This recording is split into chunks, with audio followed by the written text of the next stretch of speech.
How the F-15E Strike Eagle gets detected. Real engineering breakdown. What if I told you that one of the most powerful fighter jets ever built is not trying to be invisible?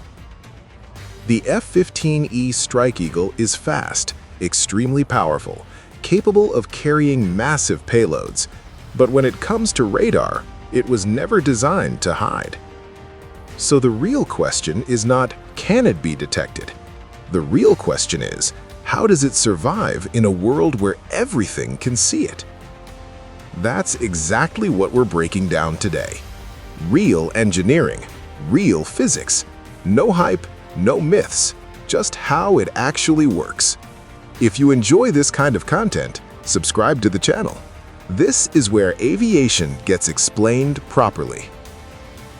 Let's start simple. What does detection actually mean? Most people imagine something dramatic, a warning alarm, a missile lock, instant danger. But in reality, detection is just physics. A radar sends out electromagnetic waves.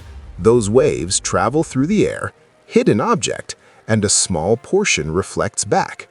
That reflected signal is what the radar sees. That's it. So detection is not a special event, it's just energy bouncing off a surface.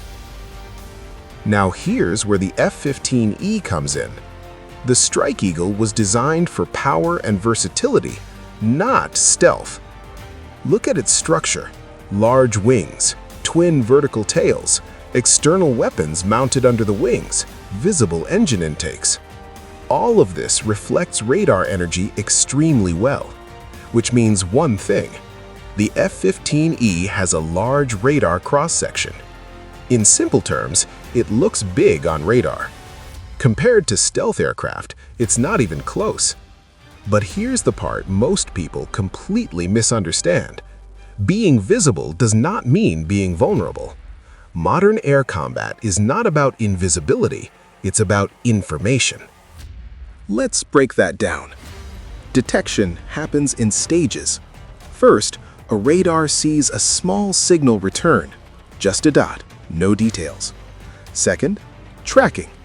The radar follows that dot over time to calculate speed and direction.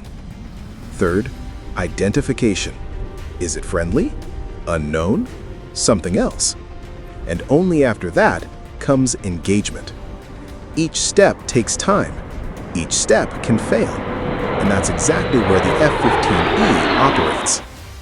So how does it survive? Let's go step by step. 1. Speed and positioning. The F-15E is incredibly fast. It can reach speeds over Mach 2. It can climb rapidly. It can reposition faster than most systems can react. So even if a radar detects it, that information becomes outdated very quickly. Position is everything. 2. Electronic warfare. This is where things get very interesting.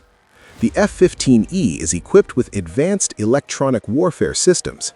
It doesn't just fly, it actively interacts with the electromagnetic environment. It can detect radar signals, identify their type, and respond in real time. It can jam signals, distort tracking data, or overwhelm radar receivers with noise.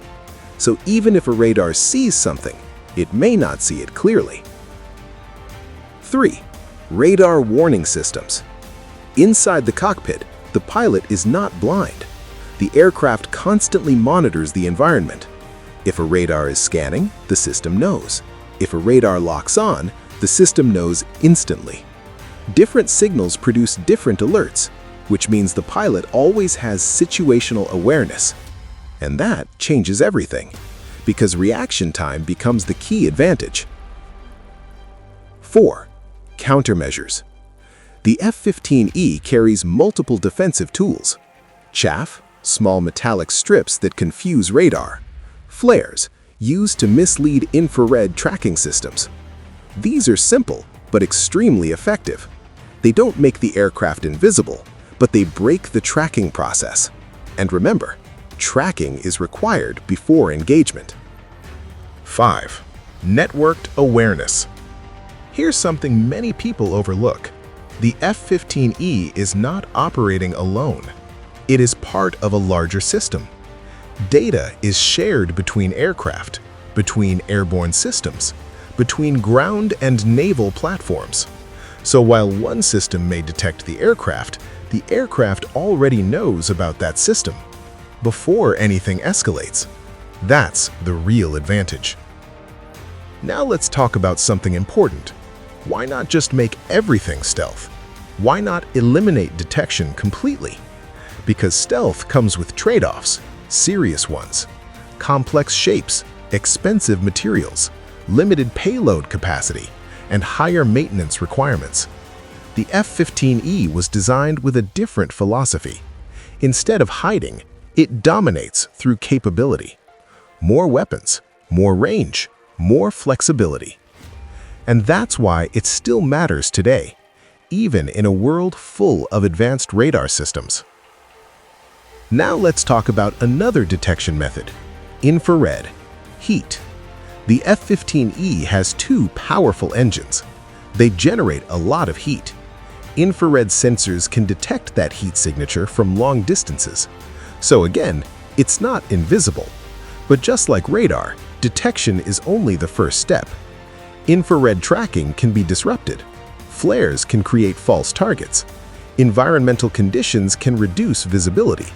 And pilot decisions matter more than anything. Let's bring this together. The biggest myth in aviation is simple. If you are detected, you are done. That is completely false.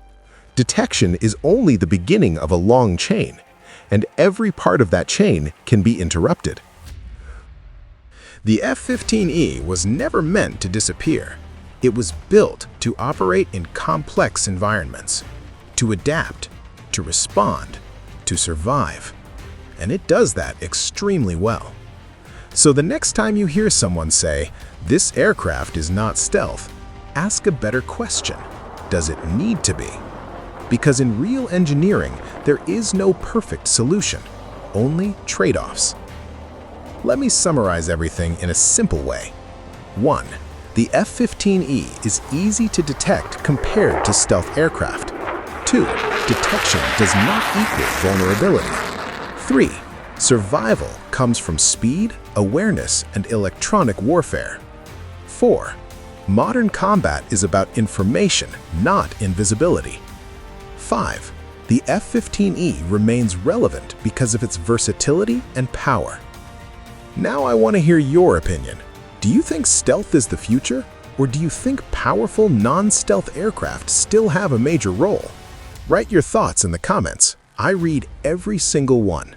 And if you want real engineering breakdowns like this, no hype, no noise, just how things actually work, subscribe to the channel because the next video will go even deeper.